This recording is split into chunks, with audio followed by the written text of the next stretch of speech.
നമ്മളുടെ പ്രിയപ്പെട്ട വി.എസ്. അച്യുതാനന്ദൻ്റെ 102-ാം ജന്മദിനമാണ്. സാധാരണ രീതിയിൽ മറഞ്ഞുപോയ മനുഷ്യരുടെ ജന്മദിനം നമ്മൾ അങ്ങനെ ആഘോഷിക്കുന്ന പതിവോ ആചരിക്കുന്ന പതിവോ ഓർമ്മിക്കുന്ന പതിവോ ഇല്ല. മൺമറഞ്ഞു പോയ മനുഷ്യരുടെ ചരമദിനങ്ങളാണ് ഓർമ്മദിനമായിട്ട് നമ്മൾ ആചരിക്കുക. നമുക്കിപ്പം വി.എസിൻ്റെ മകൻ വി. അരുൺകുമാർ തത്സമയം ചേരുന്നുണ്ട്. അരുൺകുമാർ, നമസ്കാരം. അച്ഛനുണ്ടായിരുന്നെങ്കിൽ ഇന്ന് 102. അച്ഛനില്ലാത്ത ഒരു പിറന്നാൾ ദിനമാണ് അല്ലേ അരുൺ? അതെ അതെ, നമ്മൾ സാധാരണ തിരുവനന്തപുരത്താണ് എല്ലാവരും കൂടെ ഒന്ന് ഒത്തുചേരുന്നത്, കുടുംബാംഗങ്ങൾ. കഴിഞ്ഞ 5 വർഷമായിട്ട് അങ്ങനെ ഒന്നും ഉണ്ടായിരുന്നില്ല. അച്ഛന് വയ്യാതായിരുന്നല്ലോ.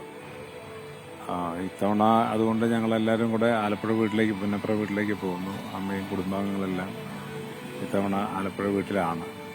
ഇവിടെ ഇപ്പോൾ രാവിലെ ഒന്ന് അച്ഛൻ്റെ സ്മൃതിയിൽ ഒന്ന് പോകണം. പറഞ്ഞാട്ടെ. ഈ അരുൺ, ആഴിക്കുട്ടിയുടെ മരണവും നമ്മൾ നേരത്തെ റിപ്പോർട്ട് ചെയ്തിരുന്നു. അപ്പോൾ അപ്പച്ചിയായിട്ട് വരുമല്ലോ, അച്ഛൻ്റെ പെങ്ങളല്ലേ, അപ്പോൾ ആ മരണവും ഇതിനിടയ്ക്ക് സംഭവിച്ചു അല്ലേ? അതെ അതെ അതെ അതെ, അപ്പച്ചി കുറച്ച് നാളായി വയ്യാതിരിക്കുകയായിരുന്നു, കിടപ്പായിരുന്നു. അത് കഴിഞ്ഞിടയ്ക്ക് അതും സംഭവിച്ചു. ഇത് കൂടുതൽ ആളുകളൊക്കെ അവിടെ വരുന്നുണ്ടോ? സഹോദരിയായിരുന്നു. എല്ലാവരും, ബന്ധുക്കളെല്ലാവരും ഇന്ന് വീട്ടിലുണ്ടോ? പുന്നപ്രയിലെ വീട്ടിലുണ്ടോ?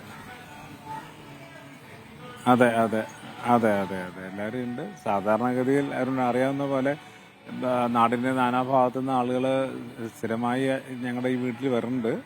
ഇന്നിപ്പോ പ്രത്യേകിച്ച് ബന്ധുക്കളും സുഹൃത്തുക്കളും എല്ലാവരും വരുന്നുണ്ട്. അപ്പം അമ്മയൊക്കെ ഉണ്ടെന്ന് അറിയാവുന്നതുകൊണ്ട് എല്ലാവരും വന്നിട്ടുണ്ട്.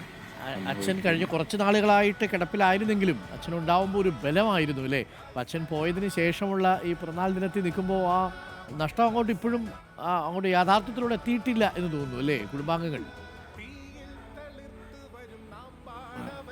അതെ, വലിയ ആ ഒരു നമുക്ക് ഇതുവരെ അതൊന്നും അംഗീകരിക്കാൻ പറ്റിയിട്ടില്ല.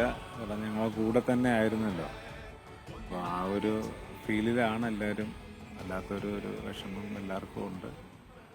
ഇനിയിപ്പോൾ പ്രത്യേകിച്ച് ചടങ്ങുകളായിട്ടില്ലല്ലോ. പുന്നപ്രയിൽ അവിടെ സമാധി സ്ഥലത്തൊന്ന് അവിടെ അടക്കിയ സ്ഥലത്തേക്കൊന്ന് പോകണം. അതിനുശേഷം തിരിച്ച് വീട്ടിലേക്ക് വരും അല്ലേ? എല്ലാവരും ഒരുമിച്ച് കൂടി പിരിയും. ഇന്നിപ്പോൾ അവധി ദിവസം കൂടിയാണ്. നമ്മളങ്ങനെയാണ്.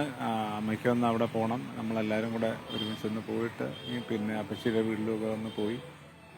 ധാരാളം പേര് ഇന്ന് ഇവിടെ നമ്മളുണ്ടോ എന്ന് ചോദിച്ചിട്ടുണ്ട്. അപ്പോൾ അതുകൊണ്ട് ഇവിടെ തന്നെ ഉണ്ട്, ബന്ധുക്കളെല്ലാം വരും. അതുകൊണ്ട് ഇവിടെ അങ്ങ് പുന്നപ്ര വീട്ടിൽ തന്നെയാണ് എല്ലാവരും. ഓക്കെ, ഞങ്ങൾ അന്ന് അച്ഛൻ്റെ ഈ സംസ്കാര ചടങ്ങുകൾ നടക്കുന്നതിന് തൊട്ട് മുമ്പ് ആ യാത്രയിലുടനീളം ഞങ്ങളൊരു പാട്ട് തയ്യാറാക്കിയിരുന്നു. അവരുടെ എപ്പോഴെങ്കിലും അതിന് ശേഷം സമയം കിട്ടിയപ്പോൾ ആ പാട്ട് കേട്ടിരുന്നു?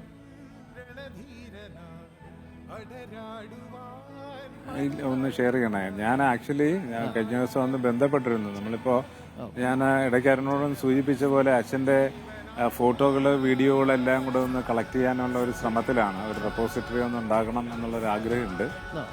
കുടുംബത്തിന് അച്ഛൻ്റെ ഈ അച്ഛനുമായി ബന്ധപ്പെട്ട വിഷയങ്ങളെല്ലാം തന്നെ ഒന്ന് ഷോക്കേസ് ചെയ്യത്തക്ക രീതിയിലുള്ള ഒരു സ്മാരകം, മന്ദിരം എന്നുള്ള രീതിയിലല്ല, അല്ലാതെ ഒരു ക്യാമ്പസ്, എല്ലാവർക്കും അച്ഛൻ്റെ കാര്യങ്ങൾ അറിയാനും ബന്ധപ്പെട്ട വിഷയങ്ങൾ എന്നും ആക്സസ് ചെയ്യാൻ പറ്റുന്ന ഒരു സംവിധാനം ഉണ്ടാവണം എന്നുള്ളൊരു ആഗ്രഹം ഞങ്ങൾ ഫാമിലിക്കുണ്ട്. അപ്പോൾ അതുമായിട്ടുള്ള ഓരോരോ ചെറിയ ചെറിയ കാര്യങ്ങൾ നമ്മളിങ്ങനെ ചെയ്തു വരികയാണ്.